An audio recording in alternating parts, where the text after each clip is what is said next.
রাস্তা মেরামতে 2 বছর পেরোতেই একাধিক জায়গায় পাথর উঠে গিয়ে গর্ত।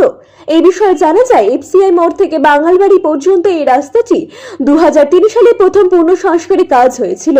5 থেকে 6 বছর রাস্তাটি ঠিকঠাক থাকলেও তারপর থেকে ধীরে ধীরে রাস্তাটি বিভিন্ন জায়গায় ভেঙে গিয়ে খানাখন্দ মরণ ফাঁদে পরিণত হয়েছিল।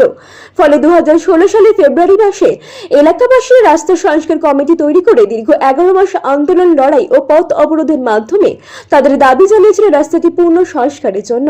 তৎকালীন জেলা শাসক সেই দাবি মেনে নিয়ে প্রায় 2 কোটি টাকা অর্থ বরাদ্দের সীমানাবর্তী এরিয়া ফান্ড থেকে রাস্তাটি রিপেয়ারিং এর ব্যবস্থা করে দেন। তারপর রাস্তাটি ঠিকঠাক থাকলেও 3 বছর পর সিটি ভেঙে পিডব্লিউডি কর্তৃক পূর্ণ সংস্কারের ব্যবস্থা করা হয় এবং তার কাজও সমাপ্ত হয়। তারপর 2 বছর পেরোতে না পেরোতেই একাধিক জায়গায় পাথর উঠে গিয়ে মরণ ফাঁদের গর্তে পরিণত হয়। এই প্রসঙ্গে শনিবার 29 মার্চ এলাকাবাসীরা বলেন, নিম্নমানের কাজের ফলে বর্তমানে রাস্তাটির এমন হাল হয়েছে। তারা আরো বলেন, সামনে বর্ষা আসছে, তার আগে ভাঙা জায়গাগুলো মেরামতের বিশেষ প্রয়োজন। এই প্রসঙ্গে স্থানীয় এক বাসিন্দা অমল ঘোষ খুব উগড়ে দিয়ে কি বললেন, শুনুন বিস্তারিত। দাদা, আপনার নাম? অমল ঘোষ। এইটা কোন জায়গা? এটা রায়পুর। কোন অঞ্চলে পড়ে এটা?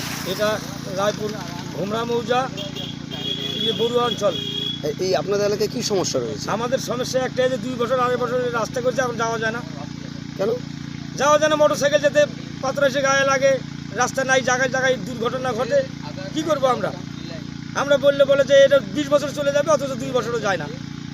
এই রাস্তাটা কবে তৈরি হয়েছিল? কবে? এই তো 2 থেকে 3 বছর হবে, হাইয়েস্ট 2 থেকে 3। এই রাস্তার সমস্যা কবে থেকে? আস্তার সময় 1 বছর হলে তো আস্তার সমস্যা, বর্ষা মাঠে তো যাওয়াই যায় না।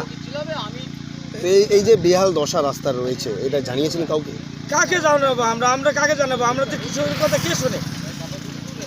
এই রাস্তাটা কোথা থেকে কোথায় পর্যন্ত গেছে? এটা চলে গেছে রায়গঞ্জ থেকে বাঙালবাড়ি অবধি। এই রাস্তায় মোটামুটি তো সবসময় লোক যাতায়াত করে। সবসময় মানে দিনে নাহলে 10,000 লোক যাওয়া আসি করে, 10,000 দিনে। তো মূলত এখন কি সমস্যা হচ্ছে বর্তমানে? এখন সমস্যা হয়েছে, দেখেন গাড়ি হয়ে যায়, ওই আপনার দিকে চা দেখে দেখেন গাড়ি এক সাইড দাঁড়িয়ে, চার এক সাইডে বন্ধ, রাস্তা জায়গায় জায়গায় নাই, উঠে গেছে পাথরে। এত কি চাইছেন? ঠিক করে লাগবি। আমরা বলতেছি রাস্তা যত যানবাহন ভালো হবে তত আমাদের সুবিধে। আরেক স্থানীয় বাসিন্দা দিলবার হোসেন কি জানলেন, শুনুন বিস্তারিত। এটা কোন জায়গা মূলত? এটা হচ্ছে বাঙালিবাড়ি যাওয়ার রাস্তা। এখন বর্তমানে ছোট নারায়ণপুর আর রায়পুরের মধ্যে এটা ভাঙা ফুলমন নামে একটা জায়গা আছে। এটা কোন অঞ্চলে পড়ে এই জায়গাটা? এটা হচ্ছে 52 নং গ্রাম পঞ্চায়েত। এই যে যাতায়াত করছেন, কি সমস্যা রয়েছে আপনার? রাস্তা প্রচণ্ড খারাপ। এই রাস্তা দিয়ে মোটরসাইকেল নিয়ে যানবাহন করা মানে কি জীবনের একটা ঝুঁকি থাকে, ঠিক আছে, অ্যাক্সিডেন্টের ভয় বেশি থাকে। আর এই রাস্তা দিয়ে প্রচণ্ড মাটি কাটার ট্রাক্টর করে যায়, তার জন্য রাস্তা প্রচণ্ড ভেঙে যায়। আর এই রাস্তা নিয়ে আমরা অনেকবার আন্দোলন করছি, এর আগেবার আন্দোলন করছিলাম, মোটামুটি রিপেয়ারিংয়ের কাজ হয়েছিল। এখন আবার এই জায়গাটা বর্তমানে প্রচণ্ড নষ্ট হচ্ছে। তো মূলত অভিযোগ করেছেন, কাউকে জানিয়েছেন এই ব্যাপারটা যে রাস্তাটা? এর আগে আবার কিছুদিন আগে আন্দোলন করা হলো, আমাদের কোনো উন্নতি হয়নি। যদি এটা না হয় তো আবার আন্দোলন করতে হবে। এত কি জানিয়েছেন আপনারা, মানে কি বলেছে তারা? আশ্বাস দিচ্ছে হয়ে যাবে, এখন ওইটাই আশায় আছে। তো মূলত এই রাস্তাটা মানে কোথা থেকে কোথা থেকে যাওয়া যায়? আমাদের এফসিআই মোড় থেকে বাঙালবাড়ি হয়ে কালিয়াগঞ্জে যাওয়া যায়। এটা মেন রাস্তা, প্রচুর সকালবেলা যত ব্যবহার মিস্ত্রি প্রচুর লোকজন যানবাহন পেয়ে রাস্তা। মানে এখানে তাহলে সবসময় এই রাস্তাতে সবসময় লোক যাতায়াত করে? সবসময় রাত বলেন দিন বলেন 24 ঘন্টায় রাস্তা প্রচুর যাতায়াত হয়। তো মূলত এখন বর্তমানে কি সমস্যা হচ্ছে আপনাদের? সমস্যা কি, এই যে এখন সামনে বর্ষা আসতেছে, যদি না ঠিক হয় এখন আরও বেশি নষ্ট হয়ে যাবে বর্ষার মধ্যে। এত কি চাইছেন? এটা যত তাড়াতাড়ি হয় আমাদের ভালো হবে, যানবাহন করতে সুবিধা হবে। আপনার বাড়ি কোথায়? ছোটো নারায়ণপুর।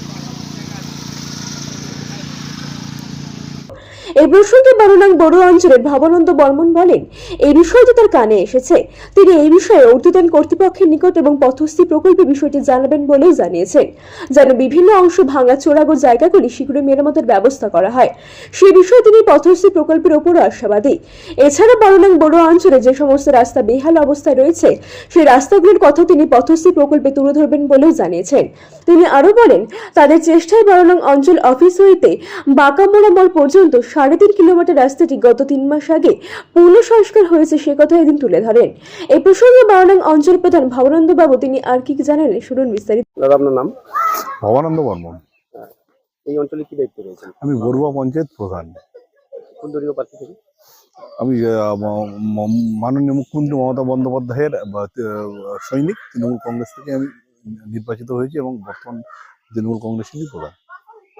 রায়পুর থেকে বিগত 7-8 কিলোমিটার এদিক থেকে তোমার বড়ুয়া হয়ে ঠাকুরবাড়ি পর্যন্ত রাস্তার বেহাল অবস্থা জনসাধারণরা অভিযোগ করছেন, এই বিষয়ে কি বলবেন? আপনি একদম ঠিকই বলেছেন। শুধু রায়পুর নয়, এখানে এর আগেও আমাদের পঞ্চায়েতে বেশ কিছু রাস্তা খারাপ ছিল। যেমন আপনি বাগকামরা মোড় থেকে পঞ্চায়েতের সামনে পর্যন্ত প্রায় 3.5 কিলোমিটার রাস্তা, এটাও বেহাল হয়েছিল। এটা আমি বিভিন্ন জায়গায় আবেদন করেছিলাম। ওই রাস্তা আমরা সম্পূর্ণ করতে পেরেছি, আপনারা গেলে দেখতে পারবেন। আর ওই রাস্তার কথাও আমি বিভিন্ন জায়গায় যেখানে যেখানে বলা উচিত ঊর্ধ্বতন আমি ডিপার্টমেন্টগুলোতে বলে রেখেছি। আশা রাখা যায় নিশ্চিত কাজটা দ্রুত সম্পূর্ণ হবে। কিন্তু একটা সমস্যা হয়ে গেছে, আমরা আজকে 12 নং বড়ুয়া রায়গঞ্জ ব্লক হলেও আমাদের বিধানসভা কিন্তু কালিয়াগঞ্জ। তার ফলে একটু আমাদের কাজ করতে অসুবিধা হচ্ছে।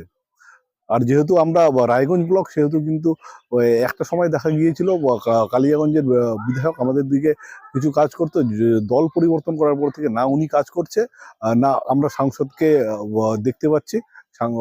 কারণ একত্রিতভাবে কাজ না করলে কাজ করাটা খুবই চাপ। আর আমরা নাম দিয়েছি পথশ্রীর মাধ্যমে, আমি নিশ্চিত মাননীয় মুখ্যমন্ত্রী মমতা বন্দ্যোপাধ্যায়ের দ্বারা পথশ্রীর মাধ্যমে আমরা খুব দ্রুত ওই কাজটা সম্পূর্ণ করতে পারবো। ওখানে তো দেখা যাচ্ছে যে বেশি দিন লাগে, জনসাধারণরা বলছে যে বেশি দিন রাস্তাটা হয়নি তৈরি হওয়া, আর মাঝেই এই অবস্থা। বেশি দিন তৈরি হওয়ার হয়নি বলতে, ওই রাস্তাটা তো অনেক বছর আগে তৈরি, অনেক বছর ধরে হয়নি। রাস্তাটা এমনি পরিত্যক্ত অবস্থায় রয়েছে। আপনারা তো তার উপর কর্তৃপক্ষকে জানিয়েছেন আপনারা? হ্যাঁ, নিশ্চিত মাননীয় মুখ্যমন্ত্রী আরো বেশ কয়েকটা রাস্তা রয়েছে। মাননীয় মুখ্যমন্ত্রীর আমরা আমাদের ঊর্ধ্বতন দপ্তরে জানিয়েছি, পথশ্রী 3-র মাধ্যমে নিশ্চিত খুব দ্রুত সেই রাস্তাগুলো সমাধান হবে। আমি এটা বিশ্বাসী। তো রায়গঞ্জ থেকে প্রণব কুমার দেবনাথের রিপোর্ট, আর বঙ্গ সংবাদ। Genius educare academy. শিশুর ভবিষ্যৎ গড়ার প্রথম ধাপই হলো সঠিক শিক্ষা, আর সেই শিক্ষার প্রতিক্রিয়া জিনিয়াস এডুকেয়ার একাডেমি। এখানে নার্সারি থেকে 4র্থ শ্রেণী পর্যন্ত আধুনিক ও মানসম্মত মানের শিক্ষা প্রদান করা হয়, যেখানে আপনার শিশুর মেধার বিকাশ নিশ্চিত করা হয়। অভিজ্ঞ ও যত্নশীল শিক্ষকদের মাধ্যমে আমরা নিশ্চিত করছি সেরা পাঠদান। এছাড়াও সুবিধাজনক যানবাহন ব্যবস্থার মাধ্যমে আমরা নিশ্চিত করি নিরাপদ ও স্বাচ্ছন্দ্যময় যাত্রা। পড়াশোনার পাশাপাশি রয়েছে খেলাধুলো ও সহশিক্ষা কার্যক্রম, যা শিশুর সার্বিক, মানসিক ও শারীরিক বিকাশে সাহায্য করে। আপনার সন্তানের উজ্জ্বল ভবিষ্যতের জন্য আজই ভর্তি করুন জিনিয়াস এডুকেয়ার একাডেমিতে। যোগাযোগ করুন 919563630109 এই নম্বরে। আমাদের ঠিকানা ঘুরডাঙ্গা, রায়গঞ্জ, উত্তর দিনাজপুর। জিনিয়াস এডুকেয়ার একাডেমি, জ্ঞানের আলোয় উজ্জ্বল ভবিষ্যৎ।